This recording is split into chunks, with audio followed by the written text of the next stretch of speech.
Olá! Uma vez mais aqui estamos com o programa Mediunidade hoje, através da TV Mundo Maior.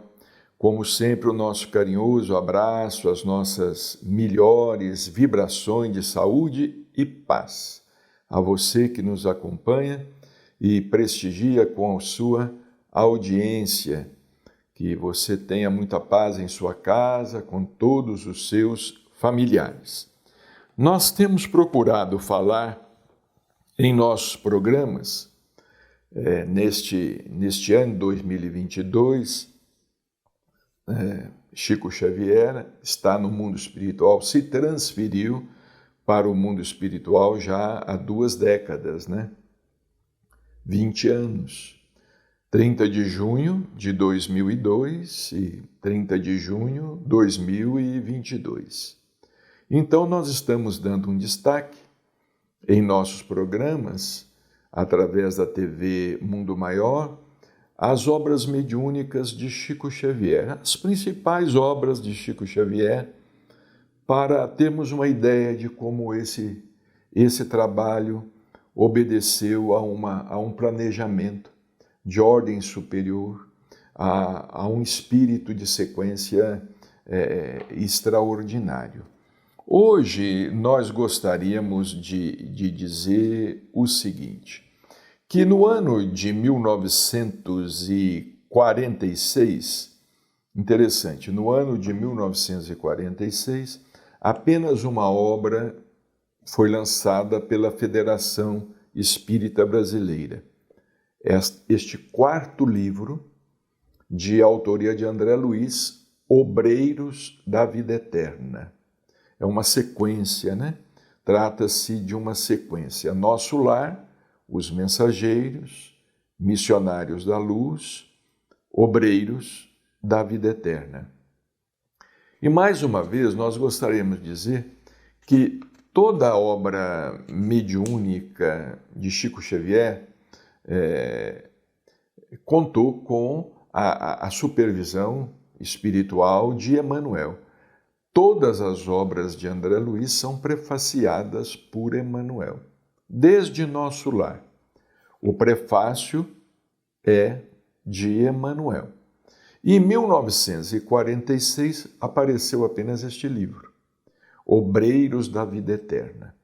Um livro extraordinário, em que André Luiz se aprofunda nas revelações que nos traz a respeito do mundo espiritual.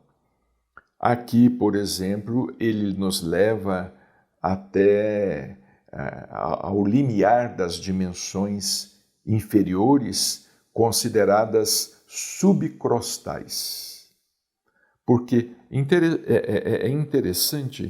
é interessante nós destacarmos aqui, falarmos a respeito disso. Este nosso livro, que está todo sem capa, Em Nosso Lar, André Luiz nos fala de uma dimensão superior, não é?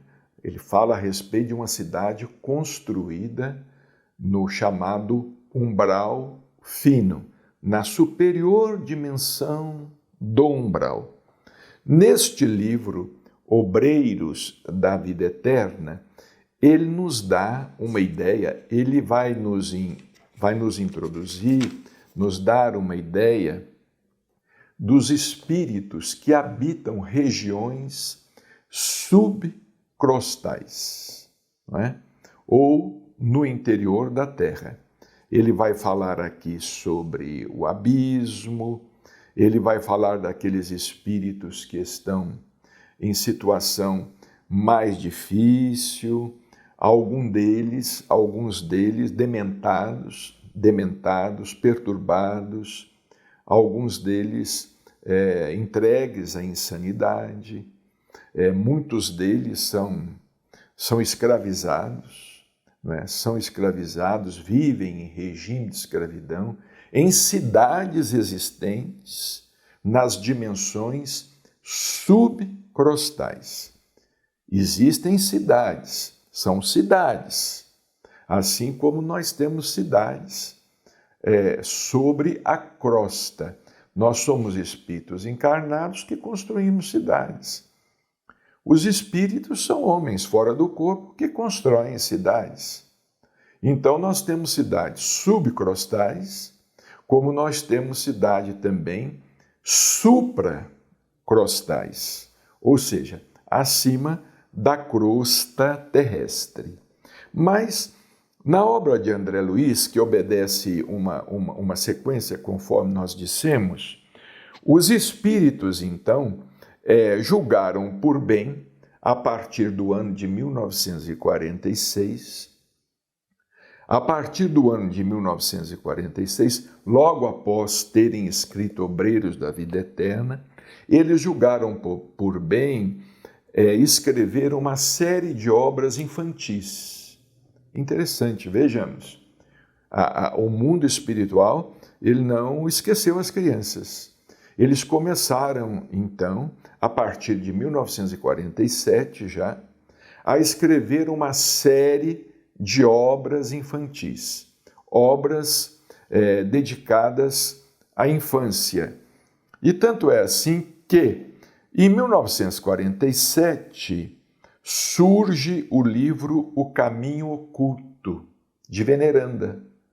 Veneranda é aquela ministra de Nosso Lar. Quem já leu o livro Nosso Lar sabe que Veneranda é o pseudônimo da Rainha Santa Isabel de Aragão. Veneranda é um dos ministros da cidade de Nosso Lar. Há uma revelação muito interessante no livro Nosso Lar, quando André Luiz ele nos diz, através de informações obtidas, ele nos diz que os únicos 2 espíritos de Nosso Lar que já tinham se encontrado com Jesus nas dimensões mais altas era o governador de Nosso Lar e justamente Veneranda.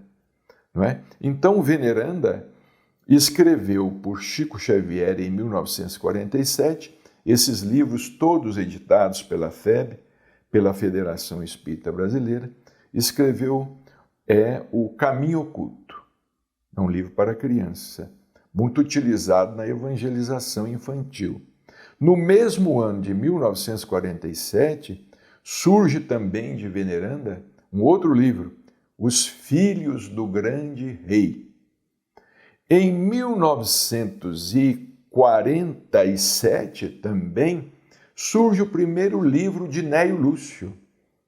Néio Lúcio era o pseudônimo de Arthur Joviano, pai do Rômulo Joviano.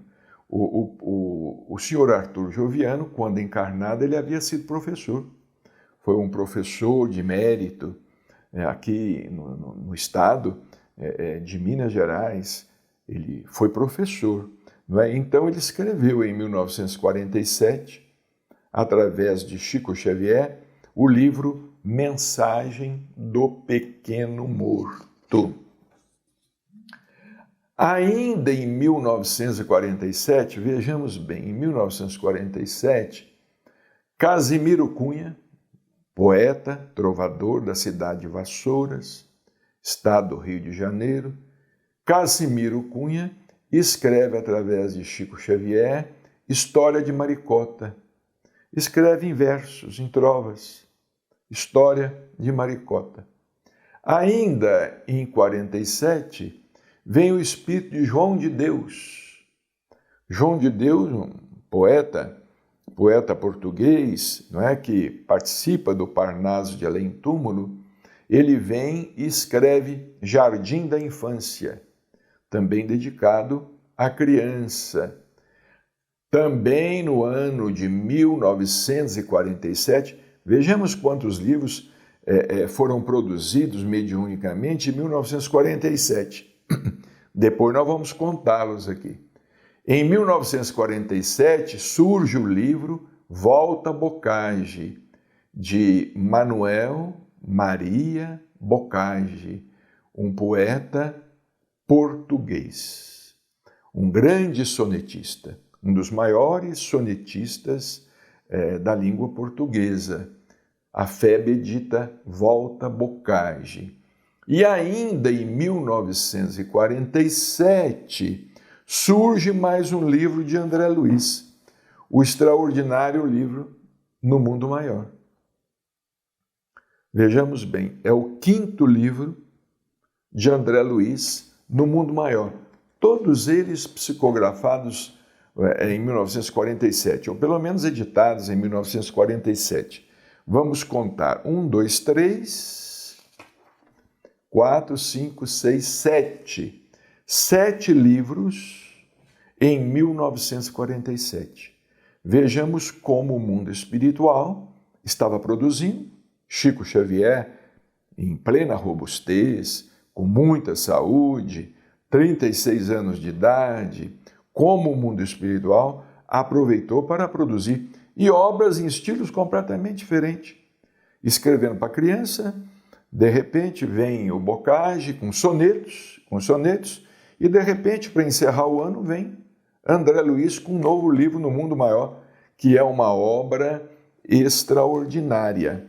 E é justamente sobre este livro de André Luiz que nós gostaríamos de falar hoje em nosso programa.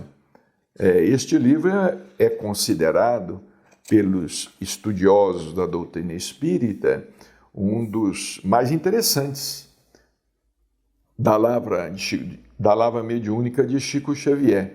Por exemplo, ele estuda aqui a casa mental, tem um capítulo intitulado Estudando o Cérebro, no Santuário da Alma. No capítulo 9, nós temos um verdadeiro tratado sobre mediunidade. Não é? Aqui André Luiz, ele está interagindo com o instrutor Calderaro. São dois instrutores que interagem com André Luiz. Eusébio e Calderaro. Tem outros, não é? Temos outros. Mas aqui Eusébio, Calderaro, Cipriana, são instrutores do mundo espiritual que interagem com André Luiz nas lições que André Luiz certamente vai anotando de forma resumida e nos transmitindo. Tem um capítulo aqui, o capítulo 11º, em que André Luiz estuda o problema do sexo, psicose afetiva, alienados mentais, no limiar das cavernas, e são também 20 capítulos. Enfim, vejamos bem como essa obra de André Luiz, ela vai se ampliando e vai nos trazendo informações preciosíssimas sobre a vida no mundo espiritual. Logo aqui no prefácio, na jornada evolutiva, falando sobre a missão de André Luiz, Emmanuel diz o seguinte: a missão de André Luiz é, porém, a de revelar os tesouros de que somos herdeiros felizes na eternidade. Riquezas imperecíveis, em cuja posse jamais entraremos sem a indispensável aquisição de sabedoria e de amor. Para isto não lidamos em milagrosos laboratórios de felicidade improvisada, onde se adquirem dotes de vil preço e ordinárias asas de cera. Somos filhos de Deus em crescimento, seja nos campos de forças condensadas, quer dizer, a matéria condensada, matéria grosseira, não é? E certamente aí no universo existem mundos que a condição de vida ainda, vamos dizer, é inferior à nossa. É inferior à nossa. A Terra já deixou de ser um mundo primitivo para ser um mundo de provas e expiações. E um dia há de deixar de ser mundo de provas e expiações para ser mundo de regeneração.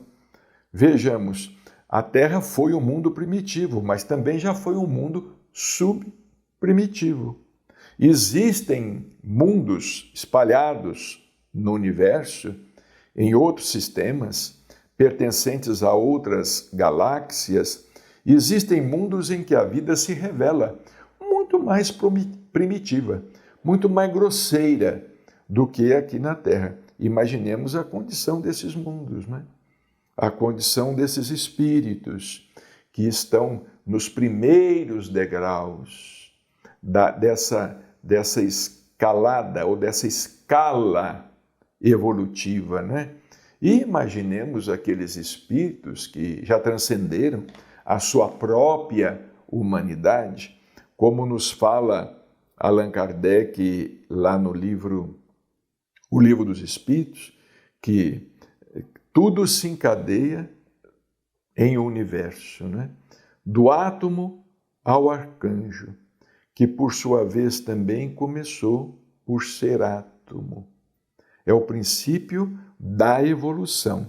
Então, segundo Emmanuel aqui no prefácio, somos filhos de Deus em crescimento, seja nos campos de forças condensadas, quais os da luta física, seja nas esferas de energias sutis, quais as do plano superior, os ascendentes que nos presidem os destinos são de ordem evolutiva, pura e simples, com indefectível justiça a seguir-nos de perto, a claridade gloriosa e compassiva do divino amor.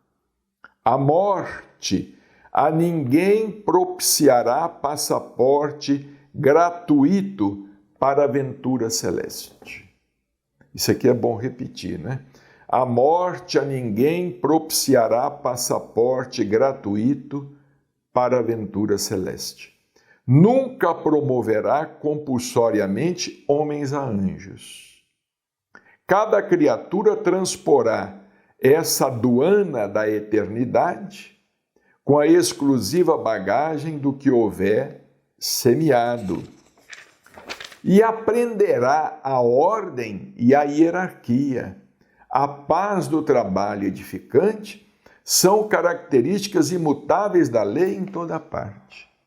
Então, quando a gente percebe sobre a Terra, né, somos 7 bilhões e aproximadamente 500 milhões de almas sobre a Terra, né? Quando nós percebemos que somente agora nós estamos tendo conhecimento dessas coisas todas, né? Que isso tudo está nos sendo revelado, que isso está nos sendo revelado na doutrina espírita. Mas vejamos quantos e quantos milhões, não é? Quantos e quantos milhões. Poderíamos dizer mesmo bilhões. Quantas almas, não é? Aos bilhões ainda ignoram que estão construindo o próprio destino.